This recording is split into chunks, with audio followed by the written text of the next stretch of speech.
பிரச்சாரம் செய்கிறதுக்கான சுற்றுப்பயணம் அந்த அறிக்கையெல்லாம் வெளியிட்டாங்க. சுற்றுப்பயணம் பண்ணுறதுக்கு போய் காவல்துறை அனுமதி கேட்டு இன்ன வரைக்கும் அனுமதி தரலையே சார். திரு விஜய் அவர்கள் சுற்றுப்பயணமே போகக்கூடாது அல்லது பிரச்சாரமே செய்யக்கூடாது என்று தமிழக காவல்துறை நினைக்கிறது என்று தான் நாம் புரிந்து கொள்ள வேண்டும். ஃபஸ்ட்டு ஒரு இடத்த சொல்கிறாங்க விஜய் தரப்பில், நாளைக்கு சொல்கிறீங்கன்னு சொல்லிட்டு இல்லைங்க அந்த இடத்துல கொடுக்க முடியாதுன்னு சொன்னோன்னே சரி சார் இந்த இடத்துல கொடுங்கன்ட்டு இன்னொரு இடத்தை கேட்குறார்கள்.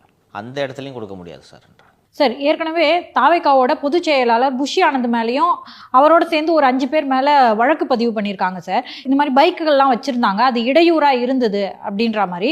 அதுவும் ப்ளஸ் விஜய் அவர்கள் பிரச்சாரம் போகிறதுக்கு அனுமதி கொடுக்கல இல்லையா, அதையும் சேர்த்து திரு விஜய் கண்டிச்சிருக்காரு சார். திரு புஷி ஆனந்த் போய் திருச்சி மாநகர ஆணையர்கிட்ட இந்த திருச்சியில் தான் 13/9/2025 அன்று திருச்சி, பெரம்பலூர், அரியலூர் ஆகிய மாவட்டங்களில் விஜய் அவர்கள் பிரச்சாரம் செய்கிறார்.